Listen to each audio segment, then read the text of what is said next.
pala i-forward mo, Edward. I-forward mo. Yung diba? Yan. Si Ate Elo ang na-cover. Pwede po kayo umadvance. ayan. Ganyan. Okay.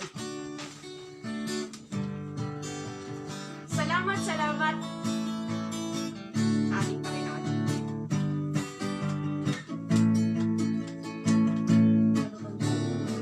Pagmasdan ang kalawakan, hindi ko maunawaan ang iyong dahilan kung bakit ako'y pinili mo't inalagaan. Di ko kayang isipin, hindi ko kayang sukatin ang pag-ibig mo, Jesus, na iyong binigay sa akin. Salamat, salamat. Salamat, salamat, O Jesus, sa pag-ibig mo. Walang bang nagmahal sa akin ng katulad mo. Salamat, salamat, O Jesus, sa pag-ibig mo. Ako'y magsasaya sa piling mo. Kung may pagsubok man o kagipitan, ako ay may lalapitan.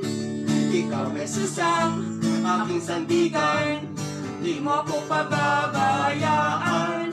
Di ko kayang isipin, hindi ko kayang sukatin ang pag-ibig mo, Jesus, na iyong binigay sa akin. Yes, Lord. Salamat, salamat, O Jesus, sa pag-ibig mo. Walang ibang nagmahal sa akin ng katulad mo. Salamat, salamat, O Jesus, sa pag-ibig mo. Ako'y magsasaya sa piling mo. Isang pa, salamat, salamat sa Diyos. Salamat, salamat, O Jesus, sa pag-ibig mo. Walang ibang nagmahal sa akin ng katulad mo.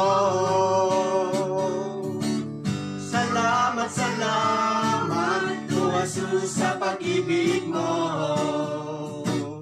Ako'y magsasaya sa piling mo. Buhay ko nang purihin ka, buhay ko nang sa'yo'y sumamba. Wala nang ibang nanaisin pa, kundi pasalamatan ka. Buhay ko nang purihin ka.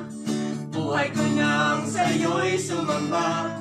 Wala nang ibang nanaisin pa, kundi pasalamatan ka. Buhay ko nang purihin ka. Buhay ko nang sa'yo'y sumamba. Wala nang ibang nanaisin pa, kundi pasalamatan ka. Salamat, salamat. Salamat, salamat, O Jesus, sa pag-ibig mo. Walang ibang nagmahal sa akin ng katulad mo. Salamat, salamat, O Jesus, sa pag-ibig mo. Ako'y magsasaya sa piling mo. Ako'y magsasaya sa piling mo. Oh, yes. Thank you, Lord. Sa pag-ibig ng Diyos. Kasi yung pag-ibig, pag-uusapan ng pag-ibig ng Diyos, ang tawag na unfailing love, agape love. Ibig sabihin, minahal tayo ng Diyos kahit hindi tayo karapat dapat, at inibig tayo ng Diyos nung tayo mga makasalanan pa.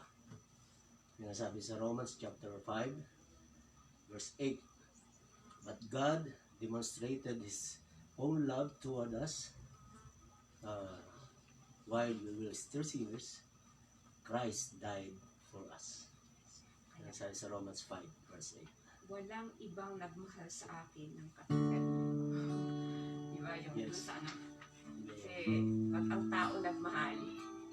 Mahal Conditional. kita dahil Conditional. gwapo ka, dahil Yung may love pera na ka, dahil mabait ka, dahil lahat laging may, dahil kaya ka minamahal. Pero sa Lord, sabi niya, ibinigay niya ang kanyang pag-ibig kahit hindi tayo kaibig-ibig. Kaya, yung totoong pag-ibig sa Diyos lang natin matatagpuan. Ay, may isang ko tayo. True I ito. will, I will run to you. True ito. Ayaw pala. True ito. Yung unang-una. True ito. So, it's about, English mo doon sa unang-una. so it's about God's love. Oo. True ito.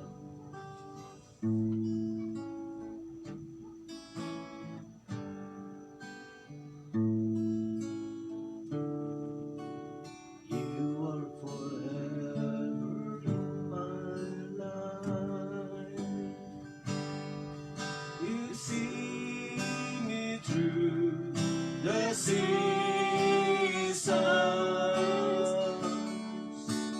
Cover me with your hands and lead me your righteousness, and I look to you, yes, Lord, and I wait on you. I sing to you, Lord, a hymn of love for your faithfulness to me. I'm carried in everlasting arms. You'll never let me go through it all.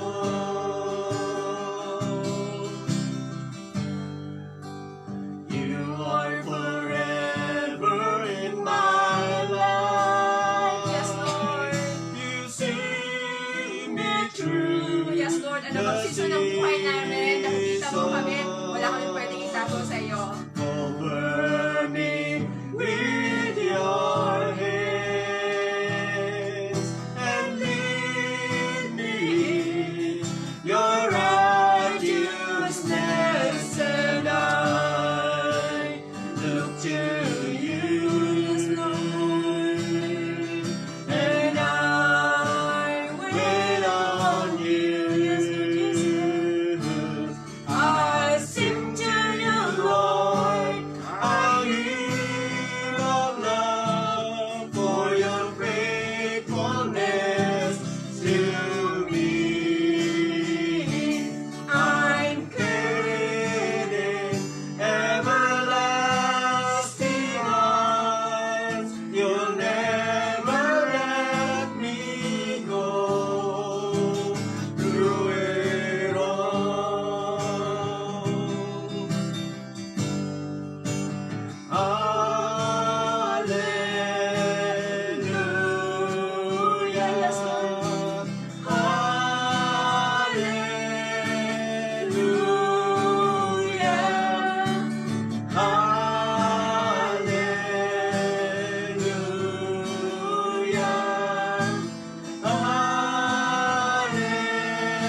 yung message ng awit ay yung sa lahat ng panahon ng ating buhay, ang Diyos ang may hawak sa atin. Kahit hindi natin nakikita, minsan hindi natin nararamdaman, pero yun ang katotohanan sa salita ng Diyos na hawak ng Diyos ang ating buhay. Kaya yung buhay tayo ngayon, hindi aksidente ito. Ang purpose ng Lord dito sa buhay natin, una, ay malaman natin na mayroon siyang magandang plano. At ang plano ngayon ay si Jesus Christ mismo ay maranasan natin at mag-grow sa buhay natin yung buhay ni Kristo na magbibigay sa atin ng eternal life. So praise God, tayo po ay mag-pray, ipagkatiwala natin sa Panginoon ng atin pong pag-aaral, pagbubulay sa salita ng Diyos. Dakilang Diyos, aming Ama, dinadakilang ka namin. We give you all praises and glory. We honor you and we worship you. For you are so good to us. Dahil ikaw mismo ang siyang lumikha sa amin. Yes, Lord. At ang pagkalika mo sa amin ay merong dakilang layunin. According to your word, your great purpose to its your creation, O Lord, ay yung maranasan ka sa kanyang buhay. At paranas mo po ang inyong kapangyarihan ng kaligtasan o pagliligtas sa buhay ng mga isa. Salamat po sa oras na ito. Ang blessing po ninyo ay nasa amin na pagtuturo ng iyong Holy Spirit sa amin. Thank you, Lord. Holy Spirit, ikaw po ang mag-guide sa amin. Ikaw po magturo sa amin at magpaunawa ng lahat ng katotohanan ng Panginoong Jesucristo. Maraming salamat po. Ikaw ay sumasa amin ngayon sa aming kalagitnaan. Salamat po sa inyo. Kilos, paghahawak, paghihipok sa buhay ng bawat isa. Ito po ang aming panalangin sa pangalan ng Jesus. Namin po nagkatapangligtas. Amen. Amen. Okay, praise the Lord.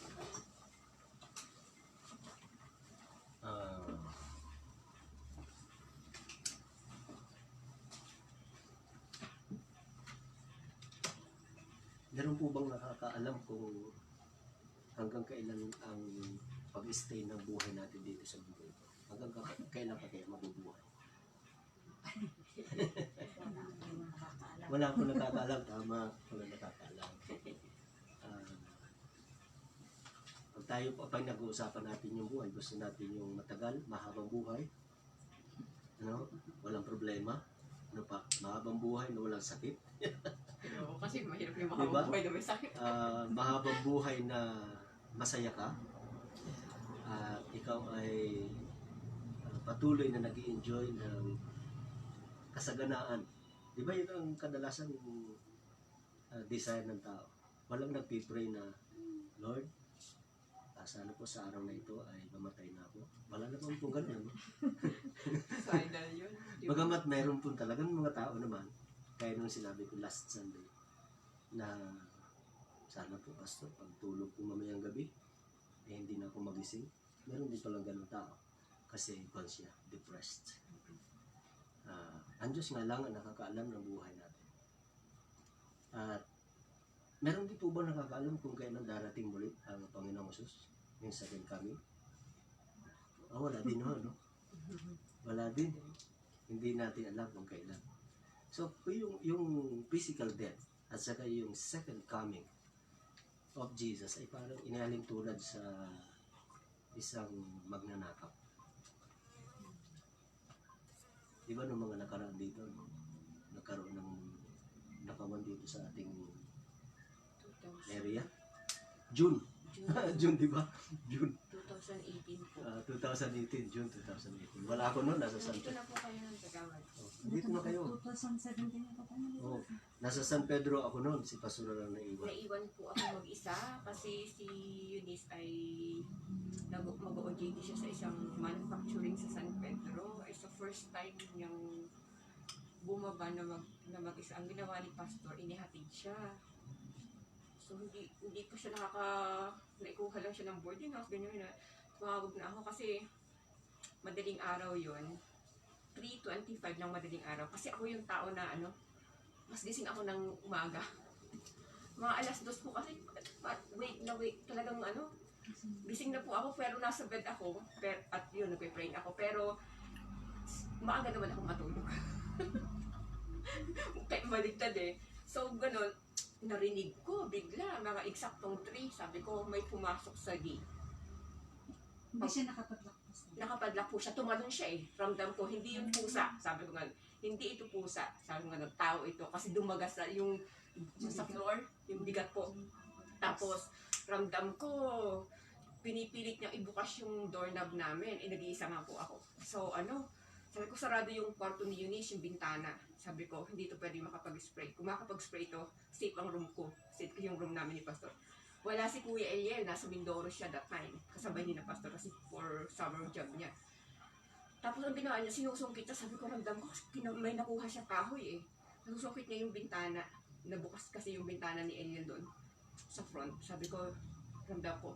Tapos mo nung nakita, ramdam ko malapit na mabuksan yung doorknob eh. Kasi gumagamit siya ng mga ang problema, ang hindi niya pwedeng mabuksan kasi may dalawa pang lock dito, saka dalawa sa taas.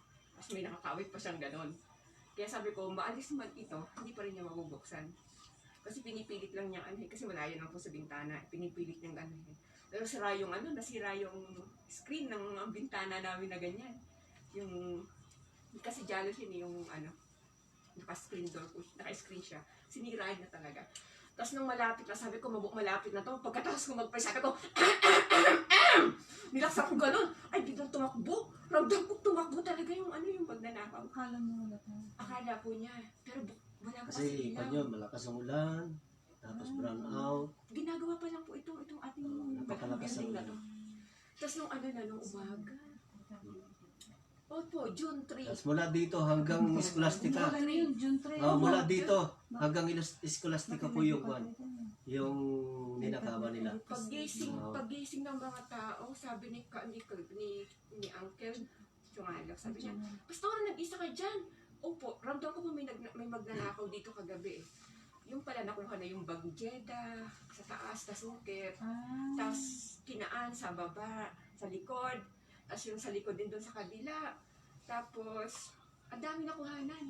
Mga bag talaga sinungkit hanggang sa Scholastica po. Okay, so pinakagulo lang yun, example. Hindi alam Sa na Bible, darating. nasa Bible talaga mismo yung si Jesus darating na parang magnanakaw. Yun, hindi alam. At inihalin tulad doon sa magnanakaw kasi nga, ang magnanakaw, darating siya pag hindi handang tao.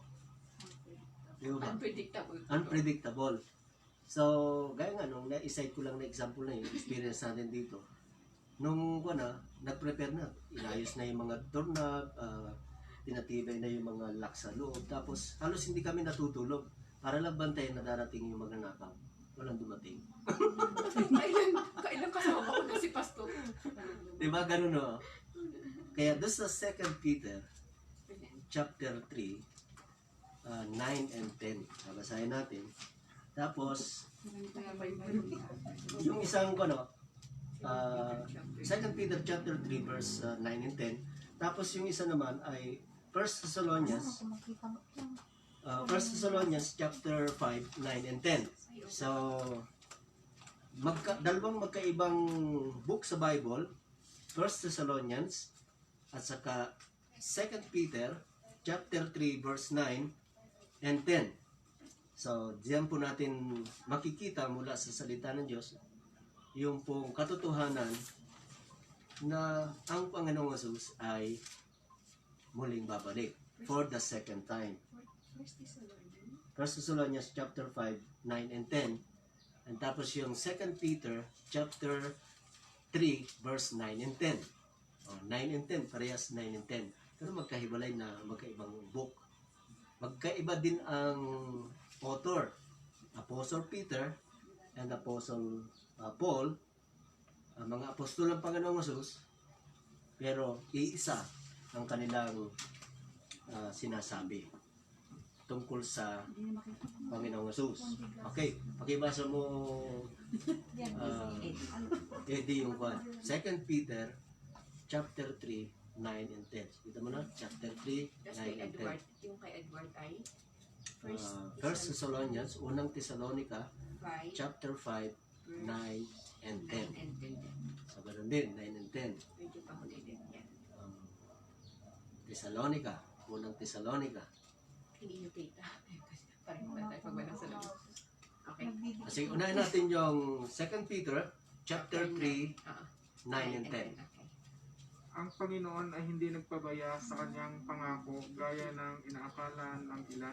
Sa halip na nagbibigay siya ng pagkakataon sa lahat sapagkat hindi niya nais na may mapahamak, kundi ang lahat ay makapagsisi at tumalikod sa kasalanan. Verse 10. Ngunit ang araw ng Panginoon ay darating tulad ng isang magnanakaw. Sa araw na iyon, ang kalangitan ay biglang mawawala kasabay ng isang malakas na ugong. Matutupok ang araw, buwan at mga bituin. Ang mundo at ang lahat ng mga bagay na naririto ay mawawala. Okay, okay. Malinaw, no? Sinasabi sa 2 Peter chapter 3, yung pangako, yung promise ng Lord na babalik ang Panginoong Jesus for the second time. So, inalim po, tulad niya yung magnanakaw, paano dumarating hindi siya handa. So, darating din ang Panginoong Jesus na hindi handa ang tao. Hindi alam. Hindi alam. Sa 1 Thessalonians, kita mo na, chapter 5, verse 9 and 10. May sinasabi din dyan na pagbabalik ng Panginoong Jesus. 1 Thessalonians chapter 5, verse 9 and 10. Unang Thessalonica, chapter 5, chapter 5. So at least tayo ay Yeah, alam na Edward. tuturuan ng Panginoon sa paghahanap ng Bible. Parang Bible drill na rin po ito eh. Okay? 1 Thessalonians chapter 5, 9 and 10. Hindi tayo pinili ng Diyos, hindi upang bagsakan ng kanyang pot, kundi upang iligtas sa pamamagitan ng ating Panginoong Hesukristo. Namatay siya para sa atin upang tayo mabuhay na kasama niya, maging buhay man tayo o patay na sa kanyang muling pagparito. Okay. So pinaka-main topic sa dalawang binasa natin na magkaibang book sa Bible, 2 Peter chapter 3, 9 and 10. Actually buong chapter 3 'yon. Sa naman, 1 Thessalonians, yung buong book 1 Thessalonians sa 2 Thessalonians, ang pinaka-theme dyan ay second coming. Pagdating na muli ng Panginoong Jesus. Yung unang pagdating ng Panginoong Jesus dito, ano ang sinasabi ng Biblia? Paano siya dumating? Yung first advent, yung tinatawag na first advent of Jesus, yung dumating siya sa mundo as Savior. So paano siya dumating? Meron po ba kayong matatandaan na First Christmas. paano siya dumating? Si Jesus. Kasi second coming ang binabanggit po dito sa dalawang binasa natin. How about yung first coming?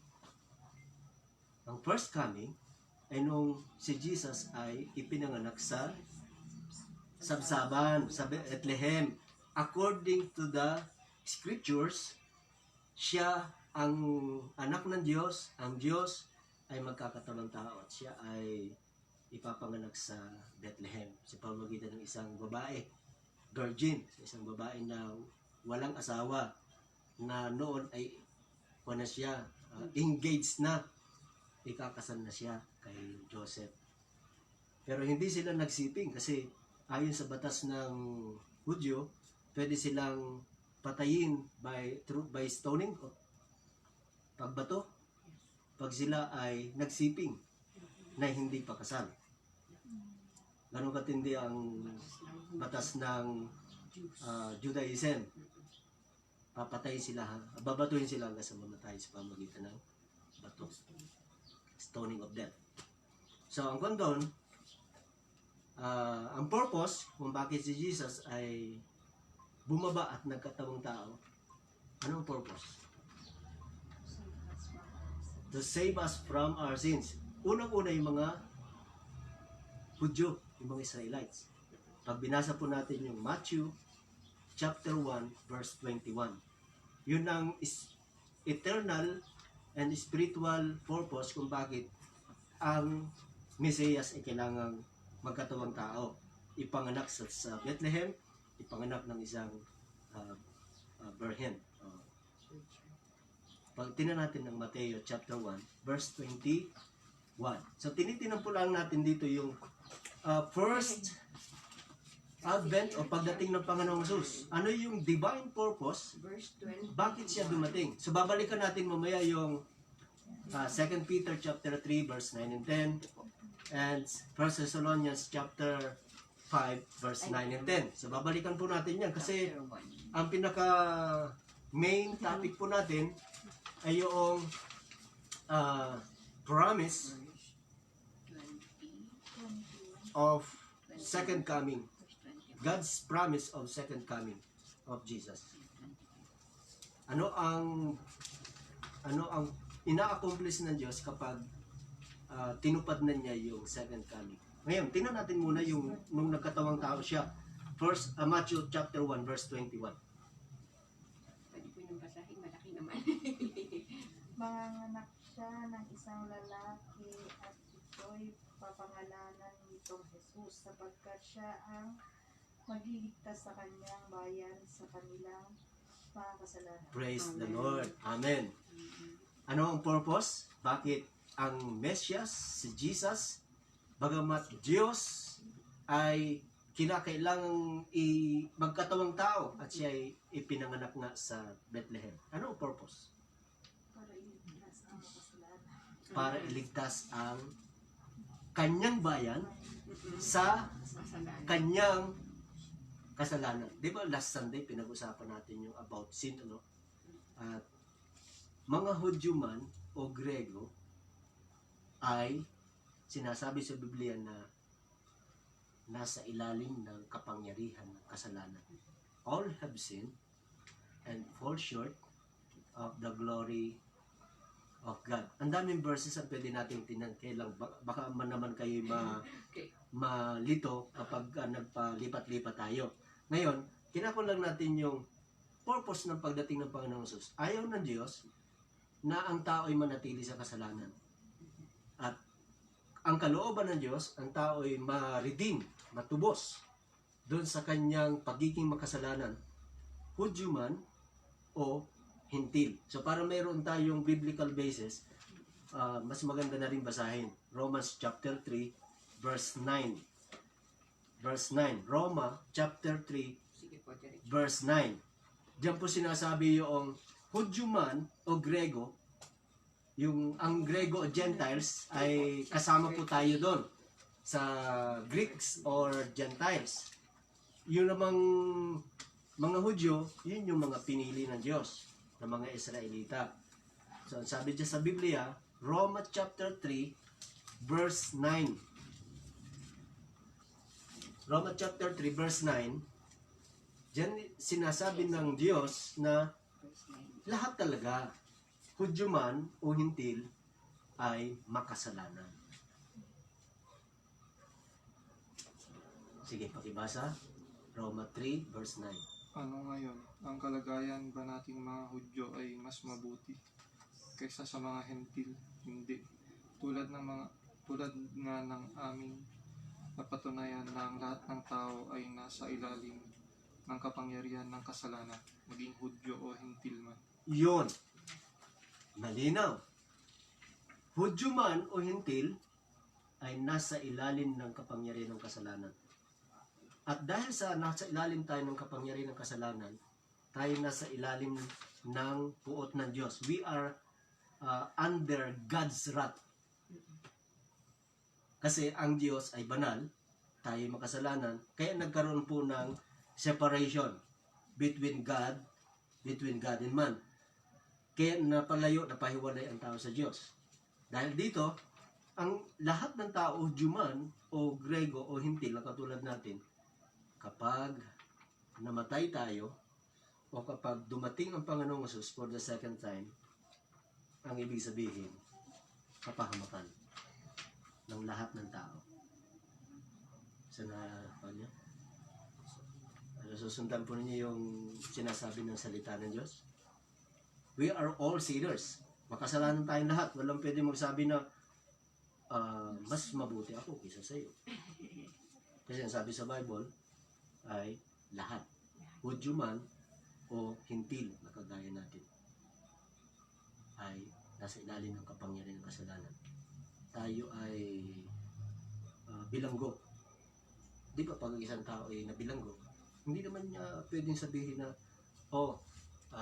sa ayaw niyo, sa gusto, ako'y lalaya na. Wala namang ganung preso, no? At bilanggo. Kailangan yung otoridad ang magsabi, according sa batas, na siya ay pinapalaya na dahil siya ay not guilty. Natapos na yung kaso niya. Not guilty na. Kaya, natural na lamang na siya ay palalabasin ng warden. Ikaw, congratulate pa siya. Congratulations. Malaya ka na, ha? Huwag ka nang babalik dito. Di ba gano'n ang sinasabi?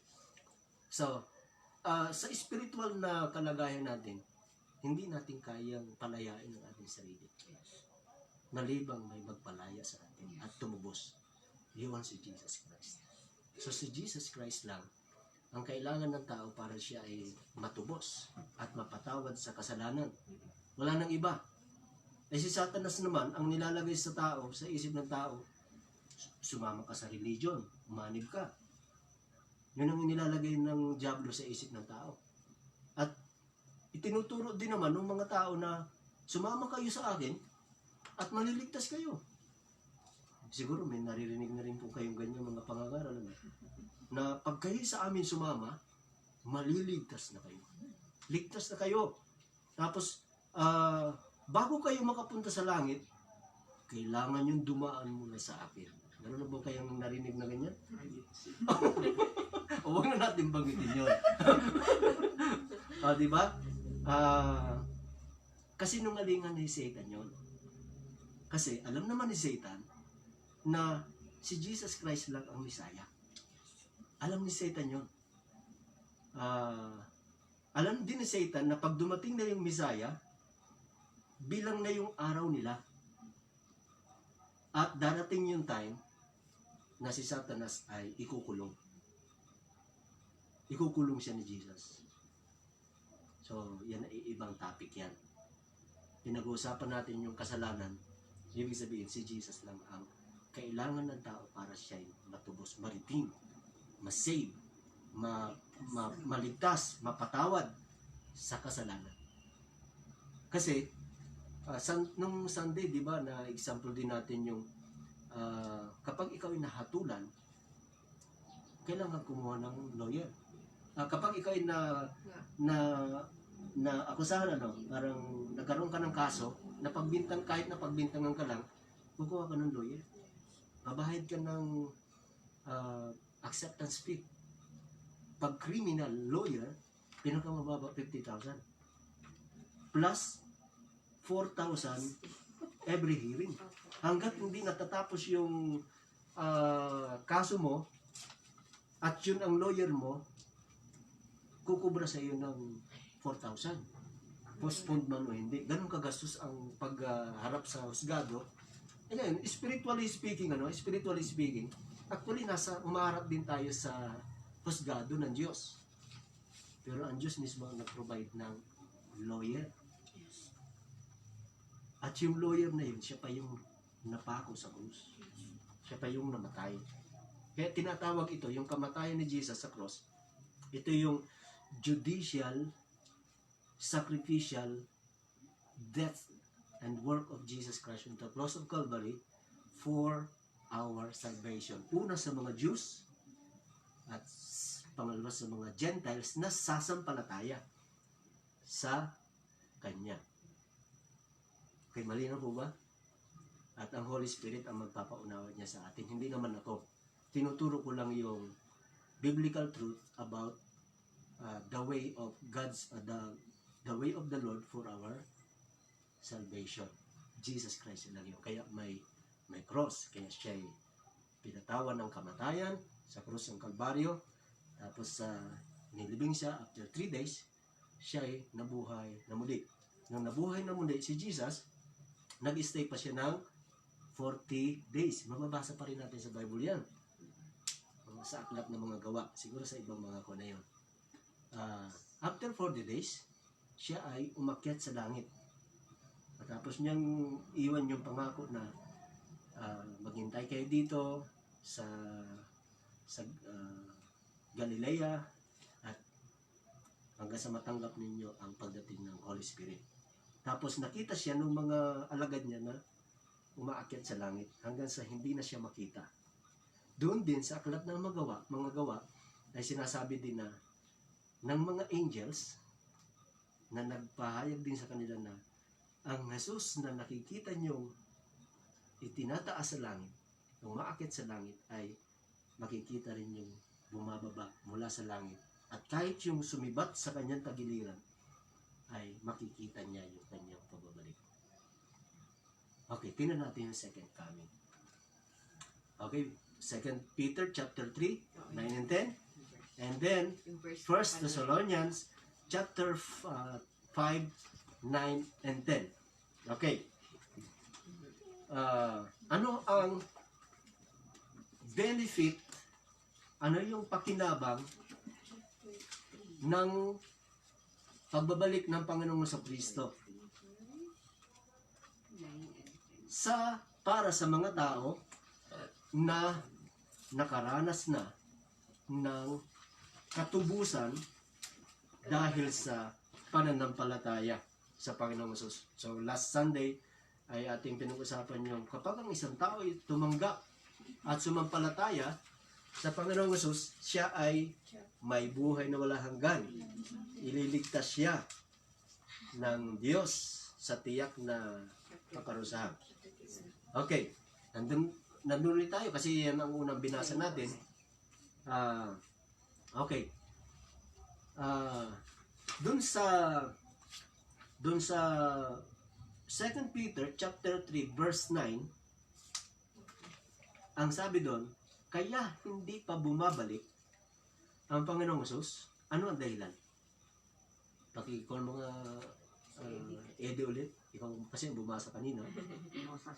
Hindi, sa ikalawang Pedro. Ikalawang Pedro chapter 3 verse 9.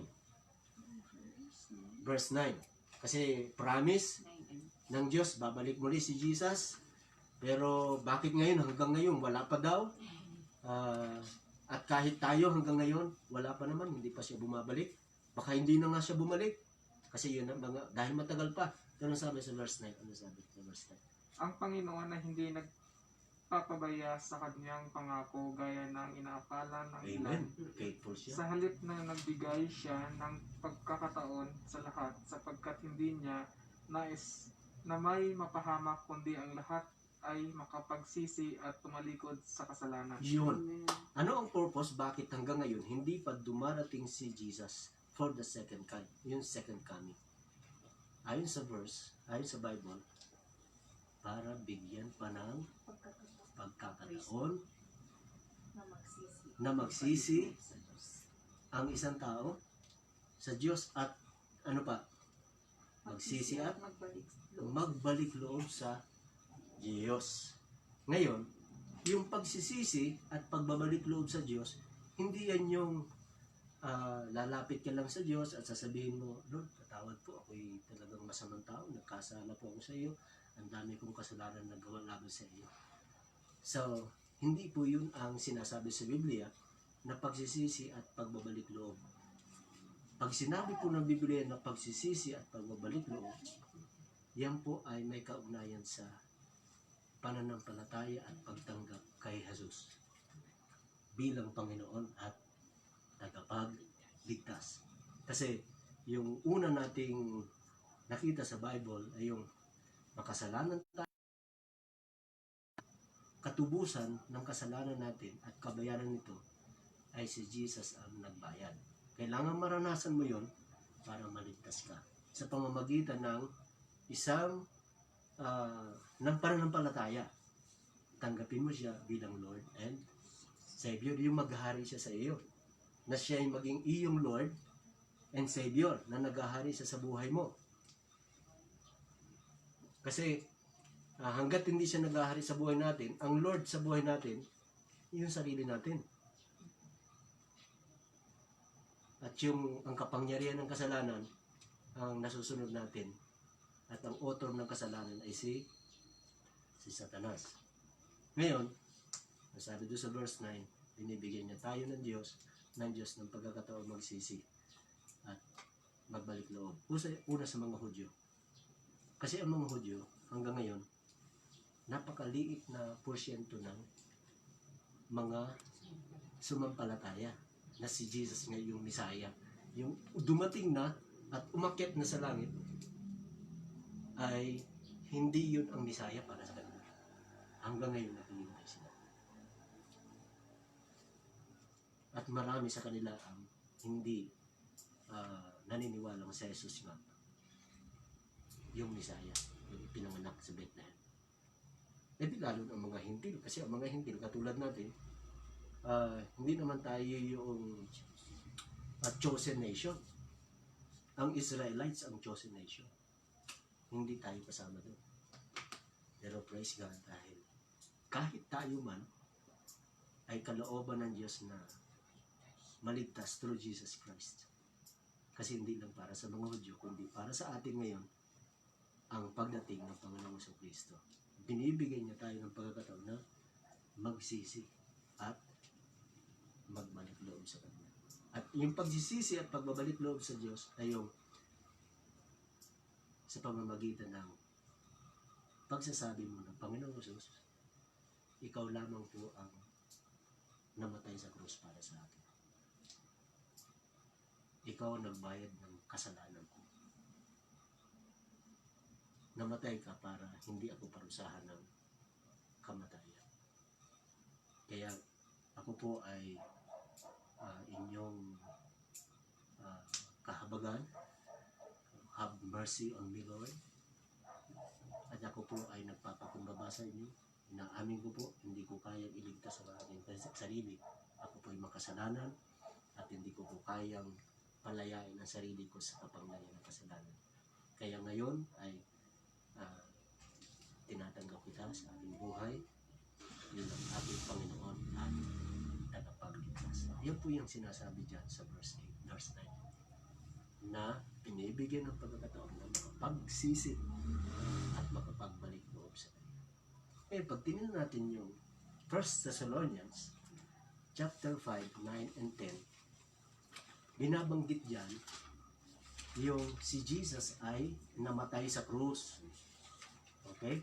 Namatay siya sa krus upang ang mga nabubuhay ngayon ay pagkalooban niya ng kaligtasan sa halip na yung parusa. Diba? Sabi po sa verse 9. Sige po, pakibasa natin. Tinawag tayo ng Diyos hindi upang parusahan, kundi upang iligtas sa pamamagitan ng ating Panginoong Heso Kristo. Yan. Okay, yung verse 9, yung binanggit dito na pinili tayo ng Diyos. Pinili o tinawag? Pinili tayo ng Diyos. Yung tayo dyan, hindi lahat ng tao po yan. Yung tayo na tinutukoy ay yung si Apostol Pablo na tumanggap din at nakakilala sa Panginoong Jesus. Nagsisi din siya at nagbalik loob sa pamamagitan ng pagkilalas na si Jesus ang Misaya. Tinanggap niya bilang Lord and Savior.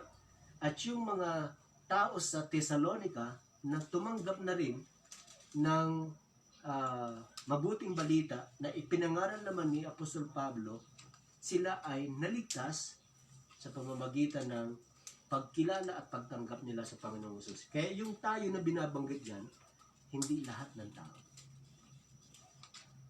exclusively para yan sa mga taong nagsisi at nagbalik loob sa Diyos sa pamamagitan ng pagtanggap at pagkilala na si Jesus ang iyong Diyos at tagapagligtas na tinanggap mo sa iyong buhay sa pamamagitan ng pananampalataya. Ang sabi doon sa verse 9, hindi bubuhusan ang taong yun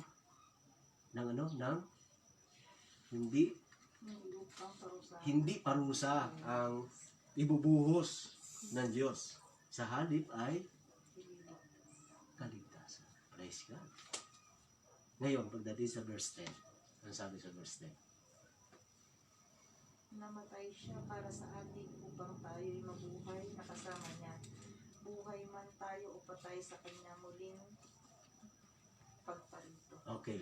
Sino po yung namatay na binabanggit dyan? Namatay siya. Si Yesu Cristo. Si Jesucristo. Bakit siya namatay? Upang tayo iligtas. Para iligtas tayo sa ating mga kasalanan. Okay, malinaw po yan, ano? Yung isang tao na nagbalik loob, nagsisi sa Diyos sa pamamagitan ng pagkilala at pagtanggap sa Panginoong Hesus bilang Panginoon niya, tagapagligtas ng kanyang buhay, yun yung sinasabi dyan na iniligtas. Kaya naman, buhay man yung taong yun, kapag dumating ang Panginoong Hesus, siya ay, anong sabi sa verse 10? Maghahari kasama ni Kristo. Malinaw po, no? Sa second coming, pag dumating si Jesus, halimbawa, dumating ngayon si Jesus, Maranatha. Ano ibig sabihin ng Maranatha? So be it, dumating ka nawa, Lord. Yun ang ibig sabihin ng Maranatha. Dumating ka nawa. So, pagpalagay natin na ngayon na, dumating na siya. Parang hindi pa kasi wala pang nangyayari sa kwan. sa paligid, pandemic pa lang ang nangyayari. Kasi, ang sabi doon sa binasa ni Eddie, matutupo ang lahat. Diba? Wala kang makikitang structure na nakatayo. Mawawasak lahat. Heavens will fade. Ano yun? Yung earth mismo ay masisira pag dumating siya. So ngayon, hindi pa siya dumarating. May mga signs na siya ay darating pero hindi pa. Kasi yung earthquake pa ulit-ulit, di ba? Isa yan sa signs. Yung earthquake. Tapos yung war, yung gera. One of the signs yan. Hello. Ano pa? Famine. Hello. One of the signs yan. Famine. Famine. Yan major. War, famine, at saka earthquake. Tapos binabanggit pa sa Biblia na kailangan yung mga Hudyo na naka-scatter sa buong mundo, babalik muna sila sa Jerusalem lahat. Ano? Okay. Example lang. Darating ang Panginoon sa araw na ito. Nasabi sa Biblia, kapag dumating siya, doon sa mga iniligtas niya, sa mga natubos, sa mga tumanggap at nalig sa Panginoong Hesus, isasama niya sa kanyang paghahari. Buhay pa man. May term sa Bible yan. Ang term sa Bible niyan, rapture. Buhay na susunduin, aakyat sa langit na buhay. Tapos may binabanggit din dyan na yung kamatayan. Buhay man o patay na, di ba sa verse 10, yung patay na, kung may mga mahal tayo sa buhay na namatay na mga tumanggap na at nanalig sa Panginoong Hesus, ang sabi sa Biblia, sila ay isasama din ng Diyos sa kanyang paghahari. Kaya ganito, ulitin natin yung verse 10. Kapag dahil namatay si Kristo, ang sabi sa salita ng Diyos, upang ang mga nabubuhay ngayon at maging sa yung namatay na o sa kamatayan ay maliligtas sa pamagitan ng kanyang mabubuhay na kasama niya. So, salvation po ang pinag-uusapan po natin dito na napakahalaga. Ito man ay may kaugnayan sa unang pagdating ng Panginoong Hesus, nung nag-anyong tao siya, o kaya sa kanyang muling pagparito, mayroong pang pagkakataon na ibinibigay ang Diyos sa lahat ng tao. Sa iyo, Eddie, sa iyo, Edward, kay Sophie, sa ating lahat. Sa aking buhay, gaya ng testimony ko, naranasan ko na yon, October 10, 1986. Ulit-ulit kong sinasabi dahil personal kong naranasan yung ako ay nagsisi at nagbalik loob sa Diyos. Tinanggap ko siya bilang Lord and Savior October 10, 1986. Kaya, itong salvation na ibinibigay ng Diyos sa atin through Jesus Christ, yun ang pinakamahalagang kailangan natin na maranasan. At ma-assure tayo, magkaroon ng assurance na anumang oras dumating ang Panginoong Jesucristo or anumang oras dumating yung takdang araw ng kamatayan natin. Naniniwala ko ba kayo may takdang araw ng kamatayan sa ating buhay? Ha? Kasi ang Diyos ang may takda na mamamatay tayong lahat. O, tingnan natin, Hebreo chapter 9, verse 27. Hebreo chapter 9, verse 27. Basahin na rin natin yung verse 28. Hebreo chapter 9, 27 and 28. So sa 27, binabanggit po dyan yung katotohanan na ang lahat ng tao ay may takdang kamatayan. Medyo dulo na pa. Oo, mamamatay ang tao. Ay, ito pala po. Hebreo. 9, chapter 9, 27 to 28. Tingnan natin para yung page niya. 27 to 20. Hebrews 9, 27.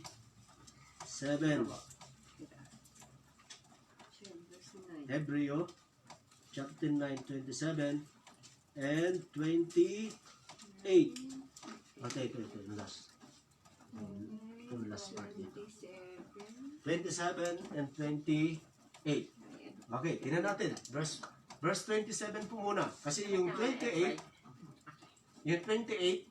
about the second coming. Yung 27, about death. Tingnan nyo, verse 7. 27. Itinakda sa mga tao na minsan lamang mamamatay at pagkatapos ay paghuhukom. Malinaw po yan. After death, there is judgment. Kamatayan muna bago yung paghatol, yung judgment day, paghukom. And then sa verse 28, about the second coming. Gayon din naman si Kristo'y minsan lamang inihandog upang pawiin ang mga kasalanan ng mga tao. Siya ay muling darating hindi upang muling ihandog dahil sa kasalanan, kundi upang iligtas ang mga naghihintay sa Kanya. Yun. Okay. Yung panahong ito, hanggang ngayon, hanggang hindi dumarating ang Panginoong Hesus, yan yung panahon ng pagliligtas ng Diyos sa tao, una sa mga Hudyo, sa mga Hintil, panahon din ng paghihintay para sa mga taong tumanggap at nanalig sa Panginoong Hesus, kasi sa pagbabalik ng Panginoong Hesus, paparito siya para sunduin ang mga naghihintay sa Kanya. Sa sino ba ang mga naghihintay sa Kanya? Yung isang tao na hindi tumanggap at nanalig sa Panginoong Hesus, hindi yan maghihintay sa Diyos sa pagbabalik niya. Kasi ang concern ng lahat ng tao ngayon, material. Hindi si Jesus, hindi yung kanyang pagbabalik. So, sa mga katulad natin ngayon na nakakarinig ng salita ng Diyos, tumanggap na at nanalig sa Panginoong Hesus, at dito ay napapag-aralan natin yung tungkol sa paraan ng Diyos para maligtas ang tao. Ito yung panahon para maranasan ninyo yung biyaya ng kaligtasan. Okay, meron po ba kayong tanong? Meron po kayong clarification sa ating pong pinag-uusapan na napakahalagang pag-uusap tungkol sa salita ng Diyos? Question? Meron po question? Meron tanong si Lord.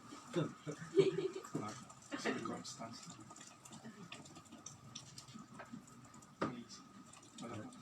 Wala naman. Okay. Kailangan kailangan decision. Di ba? Kailangan mag-decide. Lahat ng bagay pinagpapasyahan. At ang pagtanggap sa Panginoong Hesus, decision yan. Pero yan yung decision na hindi galing sa tao, kundi galing sa Diyos. Kaya nga, yung pag-aaral natin ng salita ng Diyos ay paraan ng Diyos para yung faith, yung pananampalatayang nakapagliligtas ay mag-work sa buhay natin. Kaya, sa pamamagitan ng banal na Espiritu at sa kanyang salita, tutulungan tayo ng Espiritu Santo para ipahayag sa Diyos na, yes Lord, ikaw lang ang kailangan ko. Ikaw ang kailangan ko para sa aking katubusan at kaligtasan. Ikaw po ay aking tinatanggap sa buhay ko bilang aking personal na Panginoon at tagapagligtas. Amen. Ano? Praise the Lord. Praise the Lord. So, si Jesus ang ating ultimate na kailangan. Unang-una sa ating spiritual life, kasi nga, may dalawa lang pupuntahan ng tao, langit at impyerno. At kung ang tayo mo ng kaugnayan kay Kristo, hindi siya nagkaroon ng decision to accept Him by faith as His Lord and Savior ng iyong buhay, ng ating buhay, alam mo na kung saan ka pupunta. Kasi sinabi ng salita ng Diyos, sa John 3:16, na gaya na lang ang pag-ibig ng Diyos sa libutan, kaya ibinigay niya ang kanyang buntong na anak upang ang sino mang sumampalataya. Yung pagsampalataya doon, yung decision mo na, Lord, tinatanggap kita sa aking puso, manirahan ka. Humihingi pa ako ng tao sa iyo, pinapapasok ko sa aking puso. Yun yung faith doon. Tapos sabi doon, ang sumampalataya upang hindi mapahamak. Kasi pag sumampalataya ka, hindi ka papahamak. Ano yung kapahamakan Tingnan doon? natin yung John 3:16 kasi yun ay Yun yung last verse natin. Yung kapahamakan doon ay Kasi- yung hell. Yun yung impyerno. Kaya yun yung mahal na mahal ka ng Diyos. Ayaw niya pupunta ka sa impyerno kasi hindi niya ikaw nilikha para doon. Kaya nga siya namatay sa iyo. Kaya na pinapangalan ang ang Ito. kanyang salita. page Kasi- sa 120 sa Page 1. page 120. Oh. 120 ano? Sige ba po? Sige. Iba yung page yan ano? Iba yung page yan. So chapter John 1 chapter 3 verse Sa una 16. po kagawad, medyo una po, paapat na Mateo, Marcos, Lucas, Juan. 1:3:16. So, yun po yung, kasi yun yung kapahamakan dyan, ay yung sinasabi, kapag hindi ka sumampalataya, you know where you're going. Mhm. Iniyak na agad ng Diyos. Pero mahal na mahal ka nga niya eh. Tapos yung kapag tinanggap mo naman siya bilang Lord and Savior ng iyong buhay, Okay. alam mo na yung magaganap. Kaya, yun yung decision na kailangan mong pagpasyahan. Because we don't know our tomorrow. Hindi natin alam kung bukas we have breath, we have life. Kaya yung pagkapasya, ngayon, today is the day of the Lord. Today is His salvation for you because He wants you to be with Him in heaven, in paradise.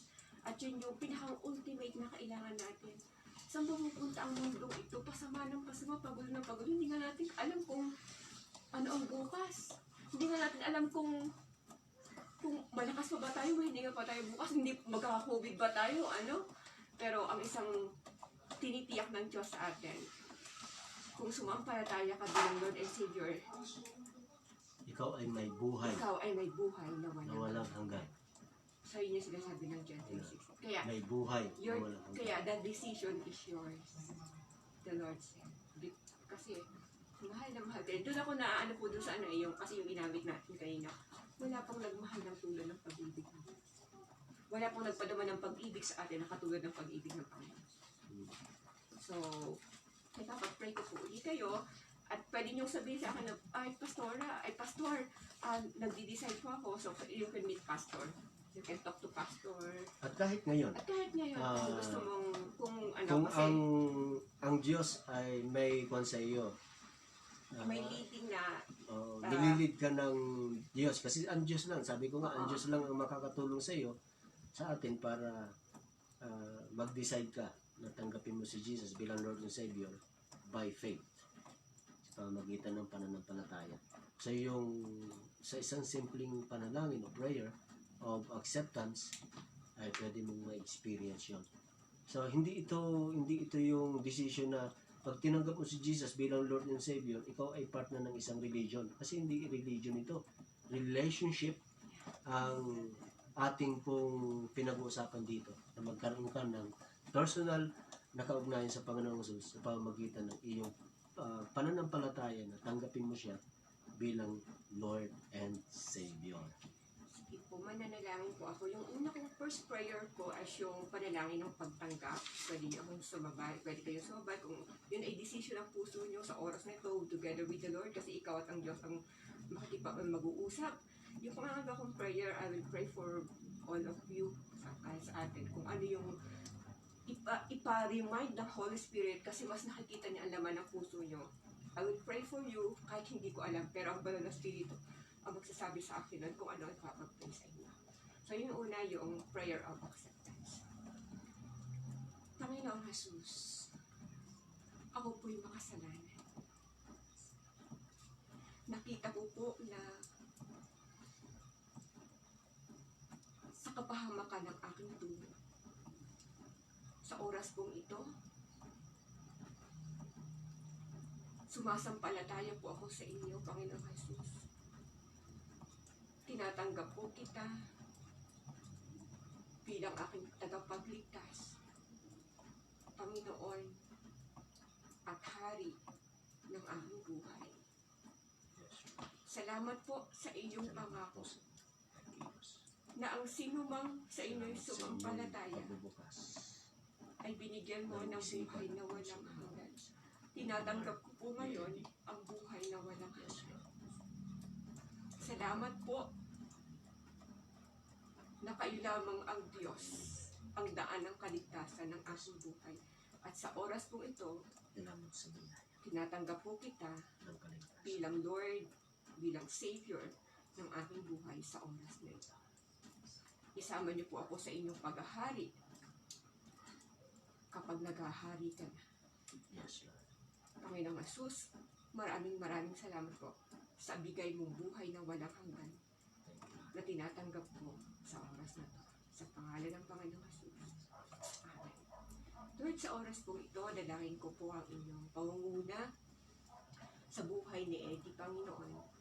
Alam niyo at nakikilala niyo siya, nababatid niyo ang totoong kanyang kalagayan.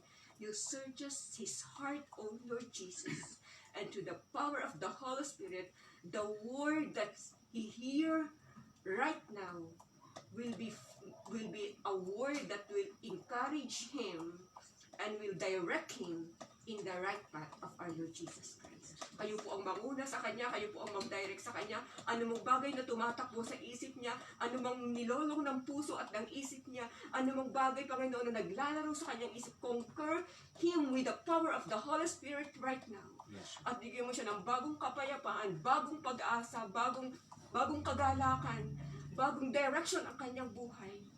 And Lord, kahit ang kanyang trabaho, ingatan mo siya, Panginoon, samahan mo siya to reach your purpose, Panginoon. Hindi nagtatrabaho lang at pagkatapos ay wala, kundi ma-reach niya ang purpose mo, aming dakilang Diyos. While you giving him life, breath every day, and giving him strength to continue to his work, aming dakilang Diyos. Lord, bless him. Cover him with your holy blood. And all the words that he hears from you to our Pastor, Panginoon, na sinabi ng kanyang iyong salita, ito nawa, Panginoon, ay magkungkay ng puso ni Eddie sa oras na to. Salamat po, O Diyos. Salamat po, O Diyos. Lord, maging Panginoon si Edward, kayo lang po, Panginoon, ang pwede maglagay ng right decision sa kanyang puso.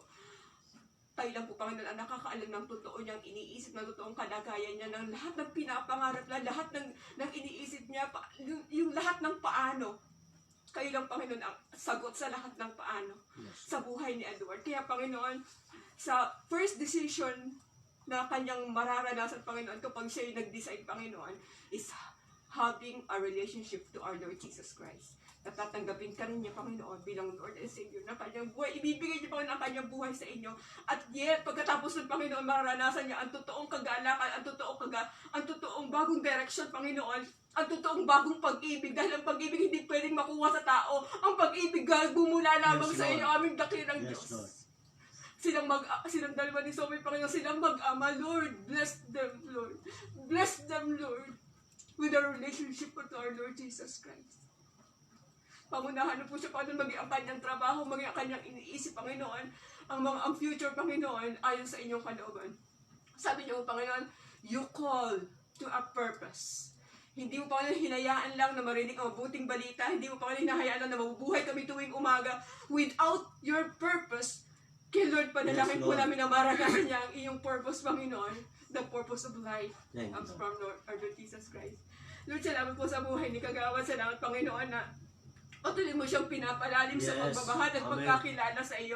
Salamat po, Panginoon, na patuloy mo siyang pinapalakas Thank sa you, pagiging kagawad ng barangay, sa pagiging ina, sa pagiging ama't ina ng kanyang mga anak, sa pagsasaayos ng lahat ng ito, sa tahanan at sa barangay, Panginoon. Give him, Lord, give her, Lord, magnificent glory, magnificent wisdom, Lord, na hindi kanyang salita, hindi kanyang kakayahan, kundi kakayahan na bumula sa banal na spirito. Yes, Lord. And Lord, gamitin mo siyang channel of blessing sa buhay ng maraming tao, that every time she will encounter Yes, Lord. people, Panginoon, she will share your word, she will share Jesus, Panginoon, Salamat dahil yung po. totoong Yung glory mo. kailangan ng tao, Panginoon.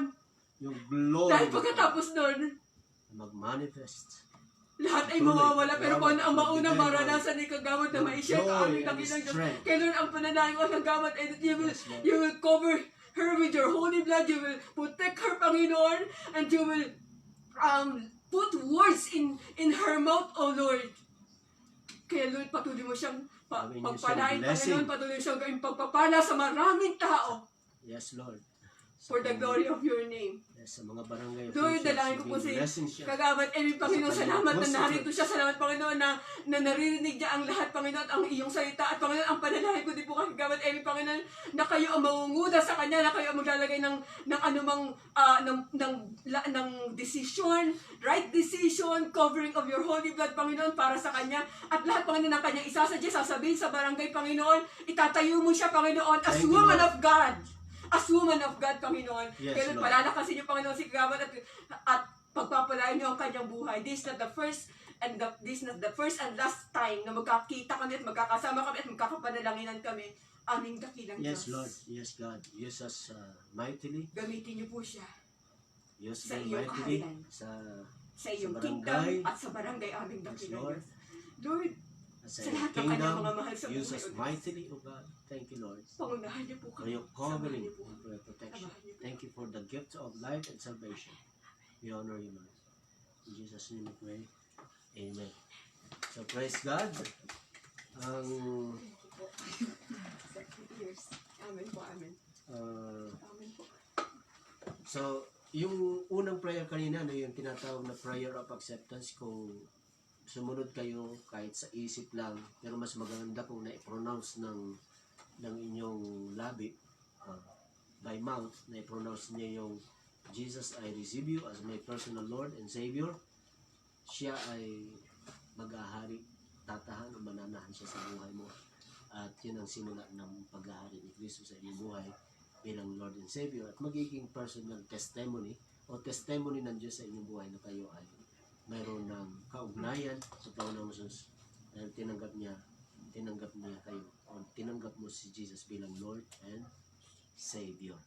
So, doon ba sa prayer ay sumunod kayo sa isip o sa puso nyo na sinabi nyo na Jesus, kailangan kita sa aking buhay, tinatanggap kita bilang aking Panginoon at tagapagligtas. Amen. Kasi yun lang talaga ang pinakamahalagang assurance na anumang oras dumating yung kamatayan sa buhay natin, hindi natin alam, pero itinakda ng Diyos. O anumang oras dumating ang Panginoong Jesus, hindi rin natin alam. Ang Ama lang ang nakakaalam kung kailan siya babalik. Pero ang pinakamahalaga, meron kang insurance at assurance. Iba yung insurance, ano? Mahalaga yung insurance dito sa Sa mundo. mundong ito. Kaya maraming nag-aalok sa atin ng insurance. Pero ang pinakamahalagang insurance At ay assurance. ay yung si Jesus nag-ari sa buhay natin bilang Lord and Savior. At anumang oras dumating yung kamatayan, ready tayo. Anumang oras dumating si Jesus, ready tayo. Amen. Salamat sa Lord. Salamat po. So, next Sunday ulit. Next Sunday ulit. So, salamat sa inyo. Yung pag-umupo pa lang kayo dito, ano na yun eh. It's, expressing na, Lord, sa Lord sinasabi na gusto ko marinig ang salita ng Diyos. Kaya, yung presence niyo is an encouragement. at yung pag-attend ninyo, Oo, yun yun. na hindi kayo Pinipilit pinilit ni ni mama ninyo. mama nyo, kundi kusang loob ay nag-decide kayo na a-attend kami sa So, may the Lord Bible bless study. you. May the Lord keep you. At sa buong isang linggo din muli ito, samahan kayo ng Panginoon.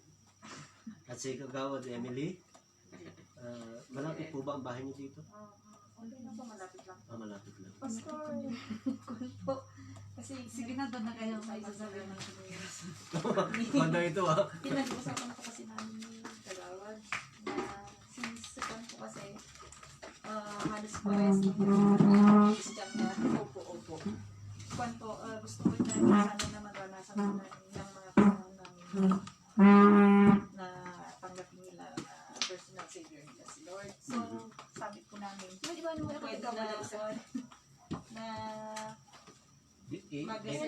mag-sharing po Dito tayo na sa barangay para po ma-bless din po yung mga kasama namin.